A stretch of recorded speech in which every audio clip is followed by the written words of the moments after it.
भुवनेश्वर में पालित हो world autism सचेतनता दिवस। ऑटिज्म विषय सचेतनता वृद्धि करने एवं ऑटिज्म थिबा लोकमानक प्रति सहानुभूति प्रकाश करने उद्देश्य रे प्रति वर्ष एप्रिल 2 तारिख को वर्ल्ड ऑटिज्म सचेतनता दिवस भाव में पालन करा जाउछि। ऑटिज्म हेउछि एक न्यूरो डेवलपमेंट डिसऑर्डर जहाँ लोकमानकर सामाजिक एवं सांकेतिक क्षमता को प्रभावित करे। ऑटिज्म थिबा लोक माने अनेक समय समाजर पछ धाड़ी रे रही जाई थांती।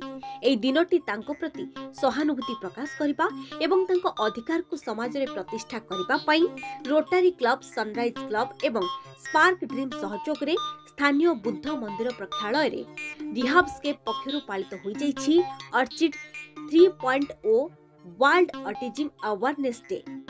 এই कार्यक्रम अतिथि भाव में जोगदे रोटारियान यज्ञशीष महापात्र, भुवनेश्वर मध्य निर्वाचन मंडल बीजेपी विधायक प्रार्थी जगन्नाथ प्रधान, अभिनेता पार्थ सारथी राय एवं डॉक्टर अमृत पाटजोशी समेत अन्य मान्यगण्य अतिथि समस्त ऑटिज्म पिलामानंकु सेमानंक द्वारा प्रदर्शित सांस्कृतिक कार्यक्रम पई सम्मानित करा जायतिला।